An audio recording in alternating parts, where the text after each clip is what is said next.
राज्यसभा चुनाव में झामुमो के उम्मीदवार घोषणा के बाद कांग्रेस में मायूसी छाई हुई है। लगातार कांग्रेसी नेताओं का दर्द ट्विटर पर झलक रहा है। राज्यसभा चुनाव में कांग्रेस शुरू से ही गठबंधन का हवाला देते हुए एक सीट पर दावेदारी कर रही थी। नेताओं का दर्द देख कांग्रेस झारखंड प्रभारी भी मंगलवार की सुबह रांची पहुंच गए। रांची एयरपोर्ट से बाहर निकलने के बाद प्रभारी अविनाश पांडे ने कहा, हमारी कोशिश थी कि गठबंधन के साथ मिलकर एक कैंडिडेट की घोषणा करें, लेकिन झामुमो ने संख्या बल पर बिना विचार किए राज्यसभा चुनाव में उम्मीदवार की घोषणा की।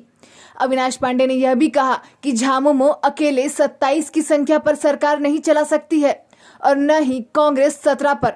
इन सब बातों को ध्यान में रखकर प्रत्याशी की घोषणा करनी चाहिए थी। हमारी कोशिश यही थी कि सभी पूरा जो गठबंधन के जितने भी सहयोगी हैं मिलकर आपस में चर्चा करके और सर्वमत से एक कैंडिडेट घोषित करते हैं। अब आगे में उनने इसकी घोषणा की हुई है, उनके पास में संख्या है, तो निश्चित रूप से उनने अपनी संख्या बल पर इसकी घोषणा की है।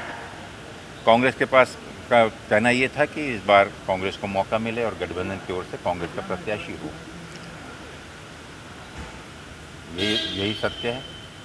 बातें कहाँ नहीं बन पाई, अब बात नहीं, बात बनने की बात नहीं है। जो भी चर्चा हुई थी उसके बाद में ये तय हुआ था कि चर्चा करके और वो जो चर्चा हुई उसके आधार पर बतलाएंगे। लेकिन देखिए, इन सभी पार्श्वभूमि पर ही गठबंधन में आगे और बेहतर समन्वय के साथ में, बेहतर विश्वसनीयता के साथ में काम हो।